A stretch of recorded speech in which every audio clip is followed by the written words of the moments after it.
Baik, Assalamualaikum warahmatullahi wabarakatuh. Selamat siang rekan-rekan semuanya. Perkenalkan, saya Galidi Permana, NIM 2024 12041. Saya berasal dari kelompok 5. Dan di sini ada rekan saya yang bernama Ferdi Jayanto dan Muhammad Fajar, saya Muhammad Haidir, dan Febri Francisca Dewi.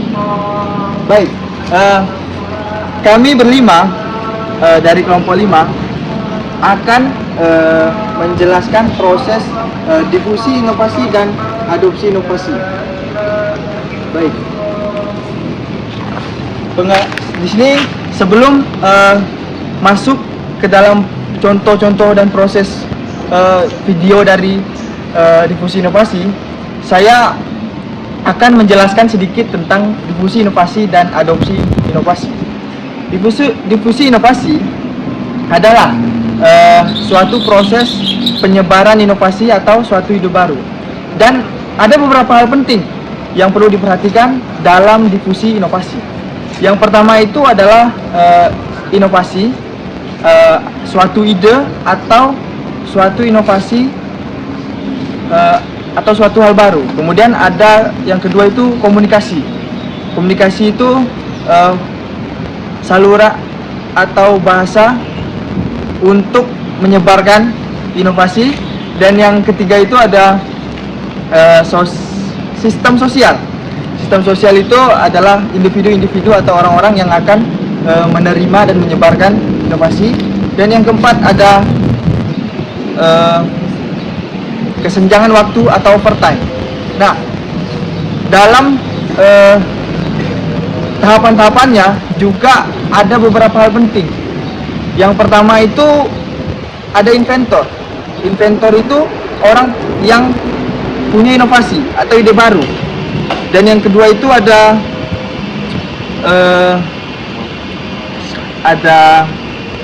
inovasi atau pesan atau message. Itu adalah inovasi apa atau ide baru apa yang ingin direalisasikan atau disebarluaskan. Dan yang ketiga itu ada saluran. Saluran itu media. Media yang akan kami gunakan itu media primer atau lisan. Dan yang keempat yaitu anggota atau penerima. Nah, yang akan menerima inovasi tersebut. Dan ini termasuk dalam sistem sosial itu tadi. Dan yang kelima yaitu efek dan efek atau konsekuensi. Efek atau konsekuensi ini adalah evaluasi atau dari inovasi tersebut. Baik, dari beberapa tahapan ini, yang akan memerankan inventor yaitu ada rekan saya yang bernama Muhammad Fajar dan Muhammad Haidir Siregar dan Kak Febri Francisca Dewi. Kemudian yang akan memerankan sebagai anggota atau penerima yaitu rekan saya yang bernama Ferdi Jayanto. Mungkin sekian pengenalan singkat mengenai difusi inovasi. Selanjutnya kita akan menyaksikan video dari rekan-rekan saya tentang difusi inovasi. Mari sama-sama kita saksikan.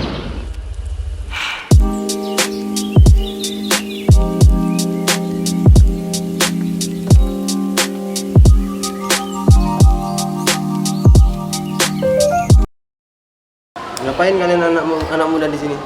Lagi belajar, Pak. Lagi ngerjain tugas kuliah. Bapaknya dari mana, Pak? Dari kebun tadi. Dari kebun. Kebunnya daerah mana, Pak? Daerah sana belakang dekat lapangan sana. Kebun sawit, Pak. Iya, kebun sawit. Kerja apa tadi, Pak, di kebunnya, Pak? Pupuk tadi. Pupuk. Pukul kali Bapak. Ngangkat pupuk. Capek Bapak. Emang nggak pakai alat, Pak? Nggak ada. Emang ada alatnya? Nggak dibantu juga, Pak, sama orang? Nggak ada yang bantu. Itu Pak, harga pupuknya berapa per karungnya? 250 yang mutiara. Karungnya Pak? Iya. Mending pakai alat aja Pak, misalkan lebih murah juga, lebih ringan juga kerjanya Bapak. Kata apa? Ini namanya alat mekanisasi pemupukan patah sawit Pak. Jadi untuk memudahkan pekerjaan kita juga, di sini kan udah ada nih Pak. Jadi pupuknya tinggal ditaruh. Jadi Bapak itu nggak perlu mangku-mangku pupuk lagi, nggak perlu mikul-mikul lagi gitu. Iya. Regane piro? Kalau dari perusahaan resminya Pak itu 95 juta Pak. Itu udah satu set alat ini Pak. Jadi untuk lahan Bapak yang sebanyak itu menurut saya nggak apa-apa juga sih Pak. Malah ya nggak balik modal aku.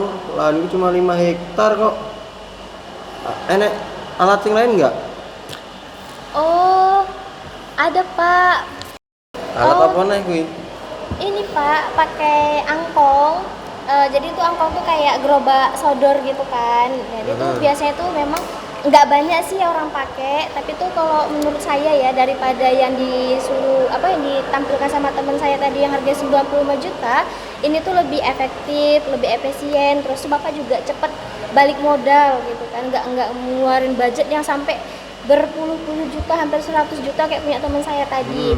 Terus tuh pun kayak Bapak tuh nyarinya tuh mudah, di mana-mana tuh ada, di toko bangunan ada, terus itu di toko-toko perabotan pun biasanya juga ada, nggak terlalu sulit lah, nggak kayak ini harus pesen dulu, nunggu dulu PO sebulan 2 bulan, nggak kayak gitu juga, nggak payah-payah custom, apalagi yang cuma kayak lahan Bapak tuh 5 hektar kan, nah itu cepat balik modalnya Pak, nggak lama-lama. Bapak mau nengok gambarnya nggak? Ini Ya, apa Pak. kemarin? Saya kasih tahu gambarnya. Ini toh alat ini. Piye cara nganggone? Ini tuh kayak ya udah Pak, Bapak taruh aja tuh karungnya tuh di atas di sini, di dalam gerobak yang di sini. Terus Bapak sorong aja langsung. Nah, terus juga harganya tuh murah, nggak sampai 400.000, cuma 318.000. Paling nyampe di Bapak paling ya 350.000 lah. Udah punya Bapak, nggak terlalu mahal sampai 95 juta kayak punya teman saya tadi tuh. Tapi lahanku kan yang terjal ya. Apa Pak lahan Bapak yang ini yang terjal? Nggak banyak sih. Berapa hektar sih Pak lahan Bapak yang terjal? Paling cuman 1 hektar. Oh, mendingan pakai angkong Pak daripada pakai Bapak yang tadi ini, yang alat mekanis ini. Karena kok cuma 1 hektar Pak, sedikitnya itu Pak. Daripada Bapak mikul-mikul, capek juga kan. Mending Bapak pakai angkong, dapat 3 karung, 2 karung. Daripada Bapak mikul, Bapak sekarung, balik lagi ke sini lagi, balik lagi ke sini lagi. Capek Pak. Apalagi Bapak udah mulai berumur, anak udah kepala 3. Malah anu toh. Iya. Iya Pak, karena kan kalau misalnya pakai angkong, contoh nih, Bapak kan kalau misalnya pakai bahu kan sakit kan Pak, otomatis juga kadang. Kadang-kadang. Iya, terus juga kadang kan pupuk itu kan basah, lembab, terus kan ini juga sering gatel, Luka gitu, Pak, luka. kena bahan-bahan kimia Pak, itu juga nggak bagus untuk manajemen keselamatan kerja kita juga. Nah jadi itu bagusnya Bapak pakai angkong nih, dapatlah ditaruh di angkong tuh 3-4 karung. Terus sekali jalan di lahan datar. Kalau cuma satu hektar yang tanjaan, itu kan dikit Pak, nggak sebanding sama yang 4 hektar yang Bapak punya tadi.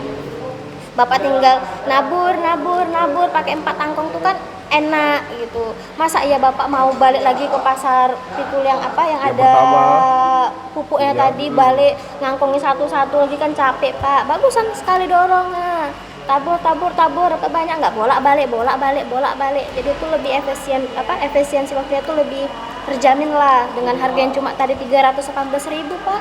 Kan bagusan itu di mana-mana pun ada. Bapak nggak cuma pakai sebulan, nggak cuma pakai 2 bulan. Bisa Bapak pakai ini setahun. Paling tuh kayak cuma bannya aja paling minta ganti Pak.